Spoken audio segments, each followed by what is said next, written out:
Salve, torcedor vascaíno ligado aqui no Acorda, nessa segunda-feira que antecede o início do Campeonato Brasileiro.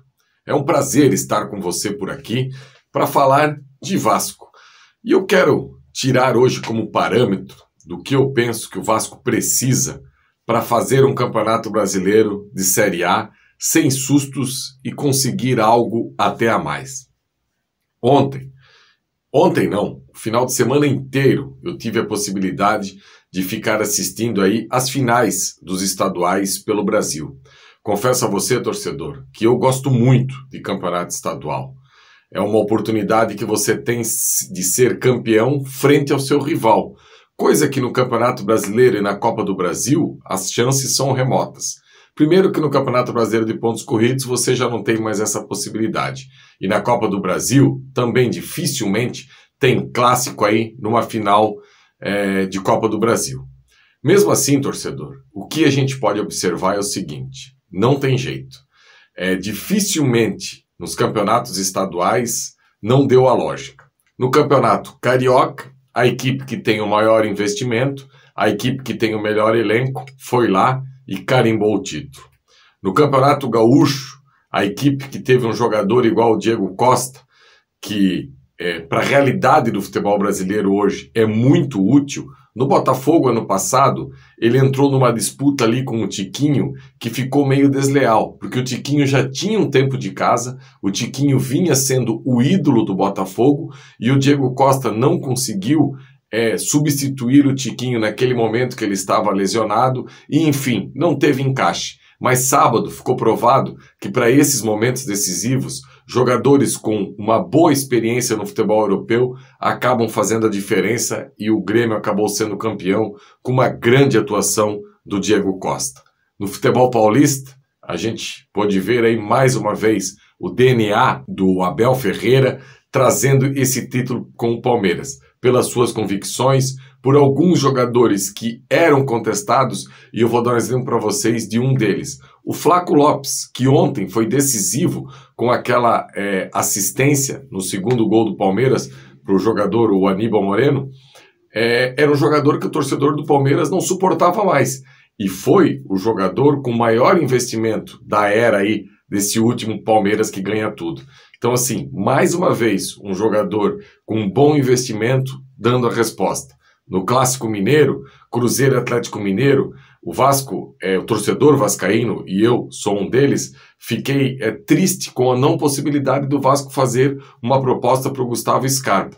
E o Galo, com todo esse elenco que tem ontem, acabou virando para cima do Cruzeiro no segundo tempo. Lembrando que o Cruzeiro saiu na frente com um gol do Matheus Vital e o Galo acabou atropelando, depois virando para 3-1. E quando precisou, quem foi que resolveu? Pênalti, quem cobrou? O Hulk, um jogador que está na mais alta prateleira do futebol brasileiro. O terceiro gol do Galo, o Gustavo Scarpa. Depois um grande passe do Paulinho. Aliás, o Paulinho, desde que chegou no Galo, vem jogando muita bola. Achou o Scarpa ficou cara a cara, acabou não perdoando, aí driblou o goleiro Rafael do Cruzeiro e entrou com bola e tudo.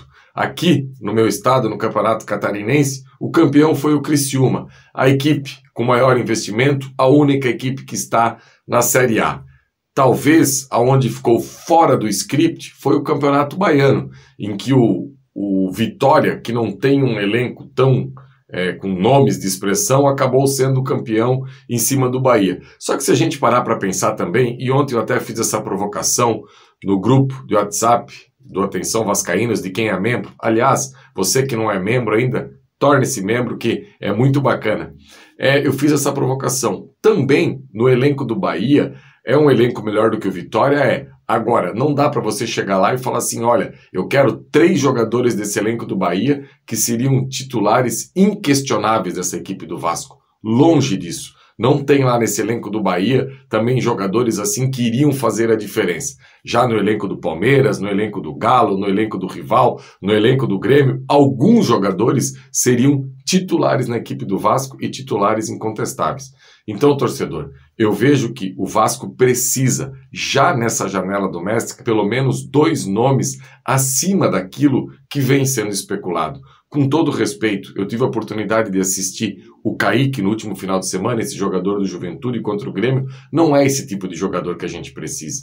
Ontem, na comemoração aí do título do Palmeiras, eu vi o Gabriel Menino dentro de campo. O Gabriel Menino que não entrou nem no jogo da Vila Belmiro e não entrou nem no jogo ontem no Allianz. Claro que no meio da semana, no jogo contra o São Lourenço, naquela equipe alternativa que o Palmeiras acabou montando, o Gabriel Menino fez parte dessa equipe. O Breno Lopes, que o Vasco também aí tentou, ainda na era do Alexandre Matos, não jogou nem na Vila Belmiro e também ontem não entrou nem um minuto no Allianz. Então eu acho que o Vasco poderia mirar nesse tipo de jogador já na janela doméstica para fazer essa equipe mudar de prateleira. Porque hoje, com o elenco que a gente até pode ser competitivo em alguns momentos, mas não adianta, você precisa ter elenco. Ontem, principalmente no jogo do Galo, o Diego Milito, que acabou de assumir o Atlético Mineiro, ele conseguiu primeiro fazendo 3 alterações logo depois do empate e depois fazendo 2 alterações a hora que ele passou na frente do placar. Por quê? Porque ele tem possibilidades, ele tem dentro do elenco vários jogadores em várias funções que podem mudar a história de um jogo. Eu estou aqui há um bom tempo fazendo críticas ao trabalho do Ramon Dias nesse último recorte aí que não tá legal. Só que também eu entendo que a hora que o Ramon Dias olha para trás e vê o seu banco, são pouquíssimas possibilidades que o Ramon tem para mudar o cenário de um jogo dentro de um elenco que a gente tem hoje. É um elenco muito deficitário. Vou dar um exemplo para vocês. O Santos só conseguiu ser competitivo contra o Palmeiras nos 2 jogos pelo atleta Guilherme, um jogador que teve um certo destaque no Botafogo, foi no Fortaleza e no Santos parece ter reencontrado um ótimo futebol.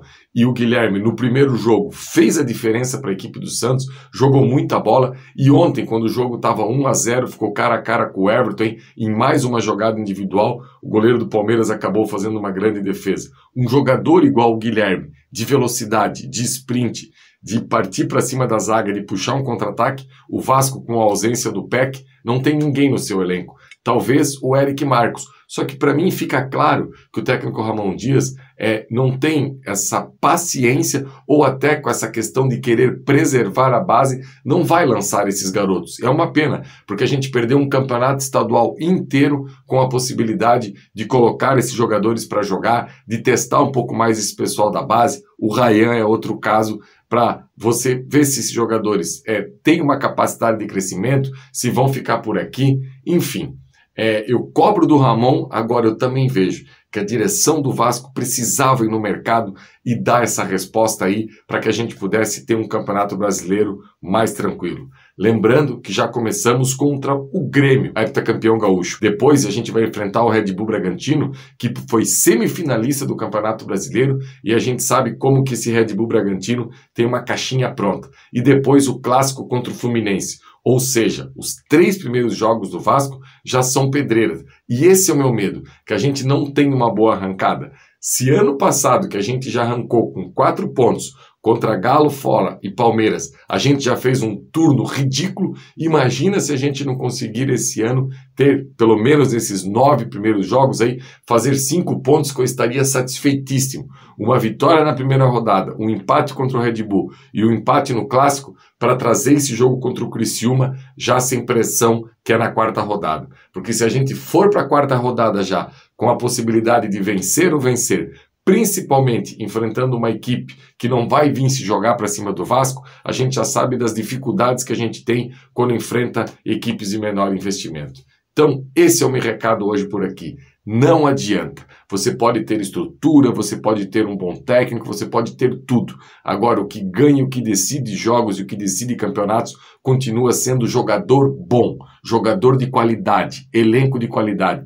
E os campeonatos estaduais pelo Brasil acabaram mostrando isso. Com exceção do Campeonato Baiano, os outros principais campeonatos, chegou a equipe que tinha o melhor plantel, chegou a equipe que tinha o destaque individual, chegou a equipe que tinha um grande investimento, ou chegou a equipe, no caso do Palmeiras e do Grêmio, que também tem um trabalho de treinador com tempo, um treinador que sabe o que tem na mão e sabe trabalhar com as peças à disposição e que tenha uma continuidade. Infelizmente, o Ramon já está até um bom tempo à frente do Vasco. A gente está falando aí de 7, 8 meses. Só que o trabalho oscila demais. Uma hora é um modelo, outra hora é outro modelo, uma hora é um esquema, outra hora é outro esquema. Parece que não tem a convicção. E isso acaba atrapalhando também.